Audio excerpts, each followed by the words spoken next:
What is up, Algebra 1? You are here with Mr. Tokar for your first day of finals review. You should have your packet with your note-taking. We're going to talk about how to use that. Day 1, finals review. We are going to focus on mathematical expressions. We're going to write them, and we are going to simplify them. Quick review. Now, I'm going to talk through this stuff. If you feel as though it's important, you can always pause the video and write it down in your notebook or a scratch sheet of paper. But remember that note-taking packet is specifically for the problems. I will let you know when you need to be using that. So follow along. Feel free to pause, and this video won't be too long. So let's start with writing mathematical expressions. An expression, first off, it is like an equation, except there is no equal sign. So when a mathematical expression is a series of terms, numbers, operations, signs, parentheses, but there is no equal sign. Take a second right now to look at our four operations: adding, subtracting, multiplying, dividing. These are keywords that we're going to look for while we are trying to write expressions. Some of the most important ones you want to make sure you got on lock. For addition, sum, super important. Add, plus, total, increased. These ones are the most common ones, so watch for that word sum. It shows up all the time. For subtraction, our biggest one is difference. The difference between two numbers means to subtract. We also got minus and less than. These are our three big ones. Watch for them. If you see one of these words, it means to subtract. Multiplying, most important one, is product. The product of two numbers means we're going to multiply them. Multiply gets used a lot as well. Also, times. These three are your big lookouts for multiplication when you're reading your little mini descriptions. Last but not least is division. This word is quotient. The biggest one you'll need to know is the quotient. It means to divide two numbers. Okay, divided by shows up quite a bit as well as fraction. Watch out for these. These are your three that you're looking out for. If you see them, it means to divide. So let's go on to our next slide. We're going to now be taking notes. So get that packet ready. Write down your title at the top. We are writing math expressions. Okay, so here's what we look like. Make sure at the top of your page you write down the topic. The topic is expressions. Writing and simplifying expressions. Write it up at the top. Okay, so we're going to make sure we're working on a strategy. This is to help us read problems, understand problems, know what we're going to do, and help us study. So there are 3 steps. We are going to read the problem not once, but twice. We are going to look at what is the question we're asked to do, and we're going to write it out. And then we are going to state our givens, write them out. So first, let's read our problem. You're looking at a book like this, or a problem like this, a box. Here's our problem. Number 1, the difference of a number x and 5 divided by 9. Take a second, pause the video, and make sure you write our question up at the top. This is number 1. Number 1. Write your problem in the box. Pause the video. Write number 1 in your box. All right, you've written it down. Okay, so let's read the problem. The difference of a number x and 5 divided by 9. One more time. The difference of a number x and 5 divided by 9. Okay, so we have read the problem not once, but twice. What is this problem asking us to do? This problem is asking us to write the expression.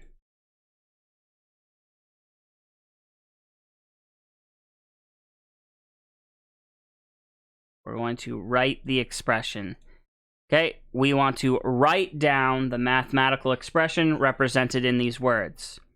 What are our givens? So let's go ahead and grab a colored pencil, grab a highlighter, and let us highlight our givens. This problem tells us the difference. That is a key word. It is one of our key words. The difference. That is a given. The difference of a number x. We are given x and the number 5. We are also given the keyword divided by and the number 9. These are our givens. We have read the problem twice. We have written down what it is we want to do. We want to write the expression. And we are given our givens. The difference, a number x and 5, and divided by 9. Let's do a little bit of work to help us understand what's going on. So the difference, if we look at that last slide, the difference means to subtract. To subtract. So we need to find the difference of a number x and 5, which means we're going to subtract x and 5. Let's do that. X minus 5. Okay? So we've used the difference, we've used x, and we've used 5. Next we have divided. This means to divide. And we're going to divide everything beforehand by 9. So x minus 5, all divided by 9. And this is our final answer. Make sure you wrote out your problem. Make sure you wrote down what the problem is asking and you highlighted, underlined, circled, color-coded the givens. Our answer for the difference of a number x and 5 divided by 9 is x minus 5 all over 9. Example 2. Once again, we are going to pause here before we do anything, and you are going to write down number 2 in your second box. This is number 2. And you are going to write down your problem inside of the box. Mine is not inside the box because I want it to be big so you can see it. So write down your problem in the box. Pause the video and write it down. Okay. You've written down your problem in the box. First things first, we're going to read the problem not once, but twice. Pause the video and read the problem twice.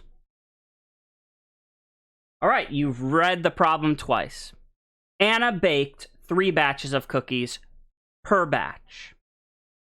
She then ate 8 cookies. Write the expression for how many cookies Anna had left.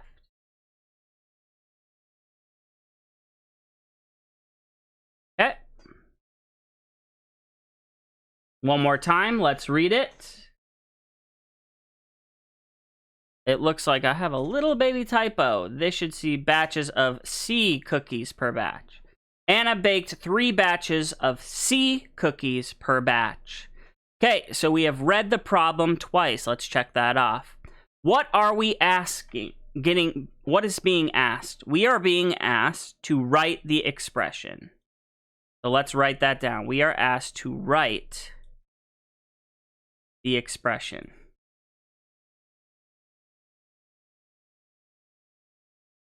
In our problem, it tells us write the expressions for how many cookies Anna had left.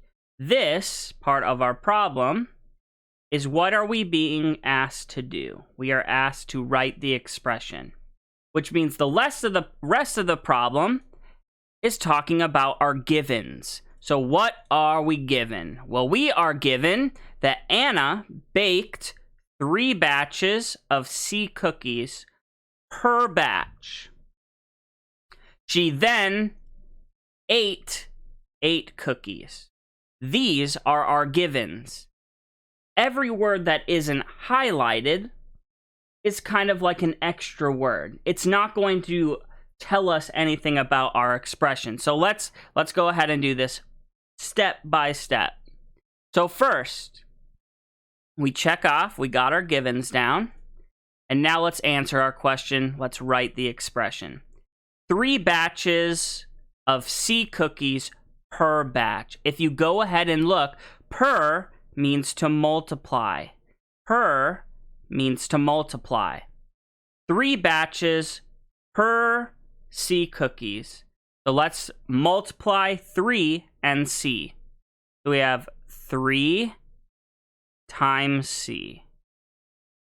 Okay, so we've used per, we've used our 3 batches and our C cookies. She then ate 8 cookies. 8 tells us that she's taking them away. So we are subtracting. We are taking away 8 cookies. So 3C minus 8. Check off our givens. We've used all of our givens, and we have our final expressions. 3C minus 8. Anna had baked 3 times C cookies, and then she ate 8, so took away 8. Okay, and that is writing expressions from a story. Okay, we have 2 more examples. So we're going to step away from writing expressions to simplifying expressions. Again, there's not a place to write this down, but if you want to take a picture, write it down, you can pause the video. Simplifying expressions, a couple things we need to know. First things first, most important.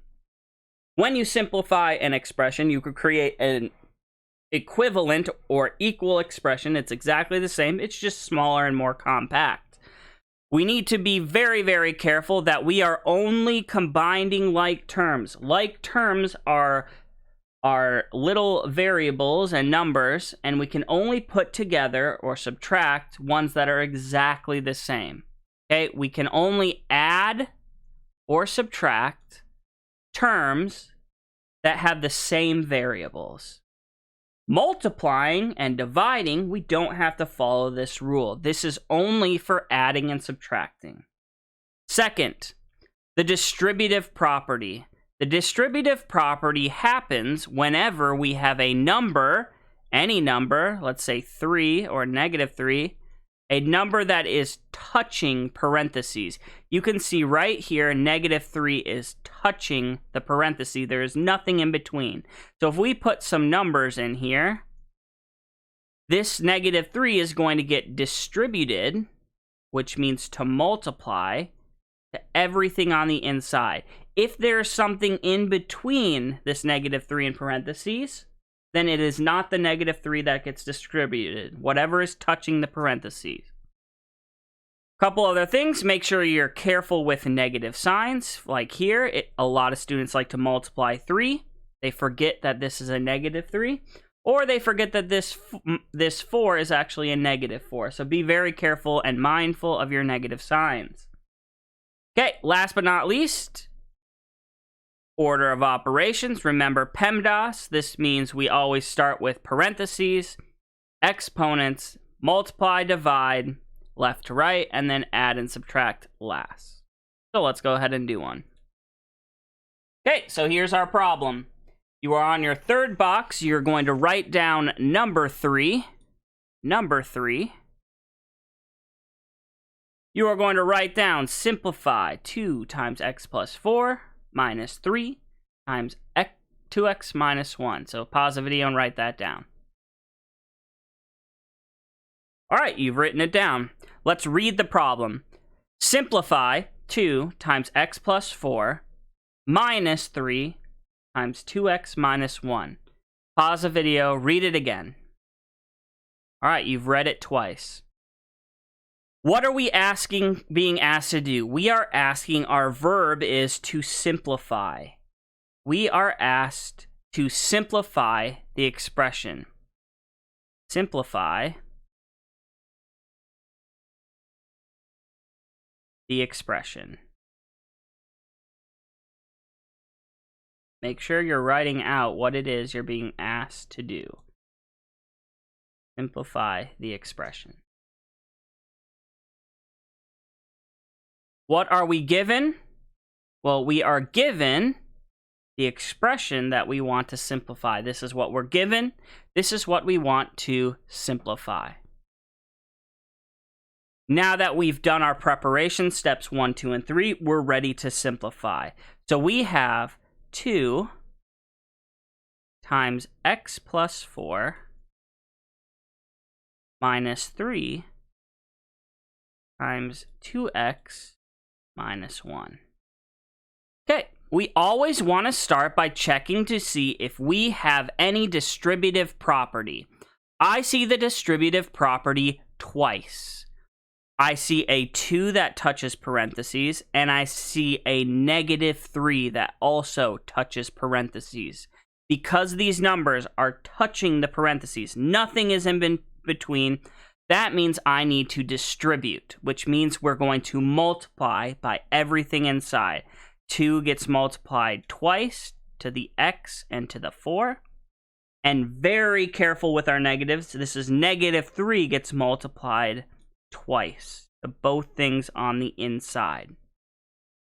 So distributive property. Let's multiply. 2 times x. You can imagine an imaginary 1 right here. 2 times 1x is 2x. Now you may be asking, hey, those aren't like terms, and you're right, they're not like terms. 2 and 1x are not like terms, but we don't have to follow the rules of like terms when we're multiplying, only adding and subtracting.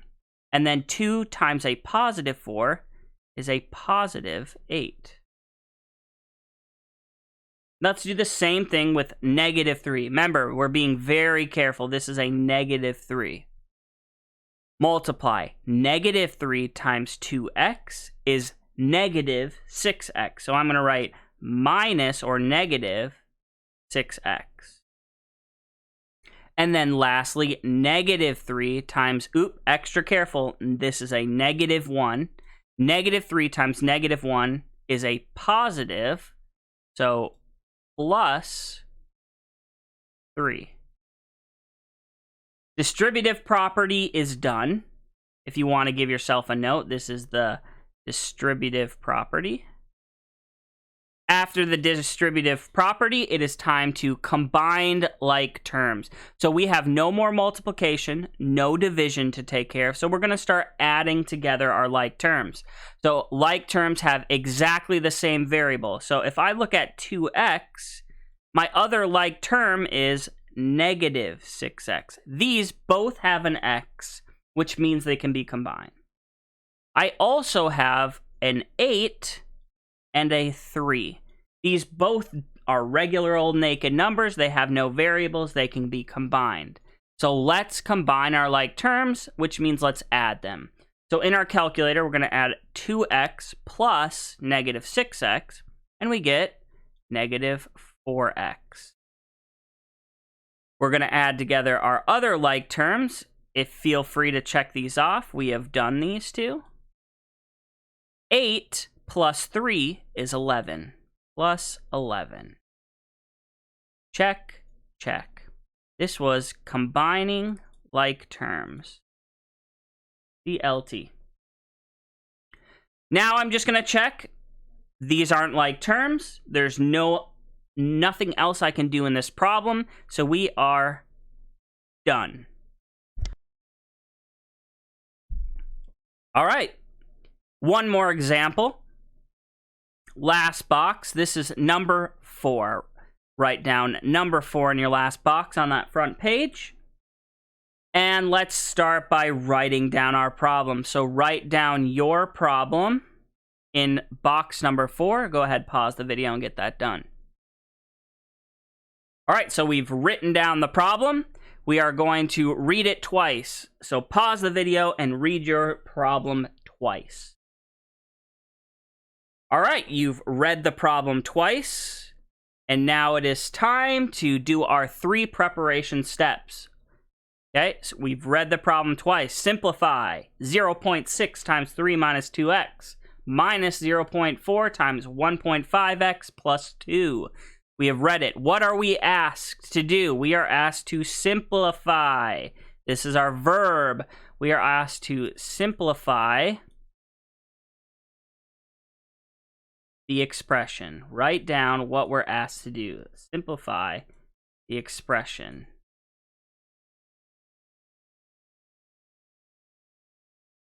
Check it off. What are your givens? This is easy. We are given the expression that we want to simplify. Okay, so we've read our problem twice. We wrote down what is given. And now it is time to solve our problem. So let's write it down. 0.6.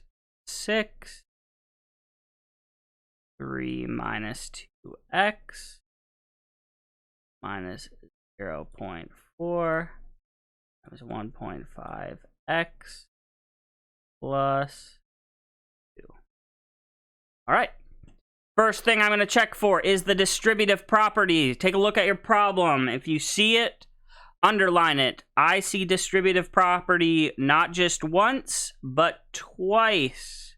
We have a 0.6 that touches parentheses. We have a negative 0.4 that touches parentheses, which means we are going to distribute or multiply these both to the inside terms. Multiply, multiply, multiply, multiply. I'm out. Calculator gang, unite. We are about to use our calculator. So let's multiply 0.6 times 3, and we get 1.8.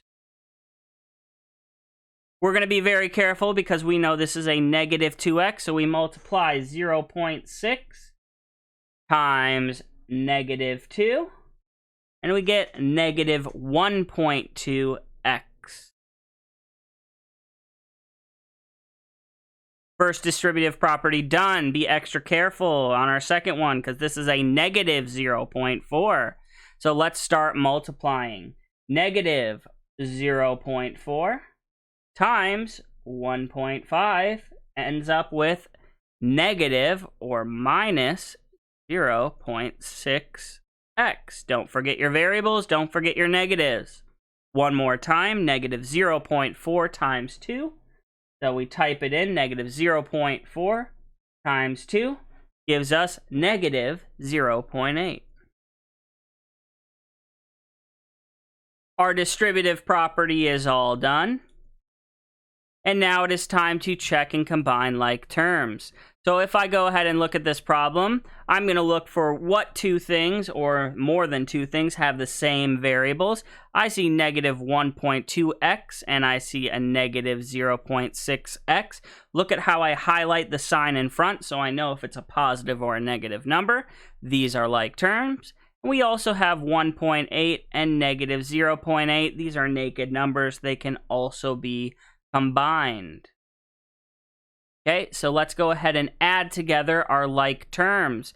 Let's start with our x's. We have a negative 1.2 plus negative 0.6. We are going to add these together, giving us negative 1.8x. Okay, these are done. We can check them off. We have combined those like terms. We also have 1.8 and negative 0.8. We plug it in our calculator, add them together. Combining like terms, we always add, and I get a positive 1. There's nothing left to distribute, nothing left to combine. These are not like terms, so this is our final answer. And that concludes the notes with me. If you want to write down, this was combining like terms. Okay, what are you going to do next? Well, you're going to go on to your next slide and you will see these 4 problems. Flip over your note sheets and do these 4 just like we did together. Be sure to write down your problem, read it twice, write down what you are being asked to do, and finally, what you are given. Solve it, and when you are finished with those 4, then you may start your 8 homework problems also found in the slide. Thank you. This is Mr. Tokar, and I am out of here.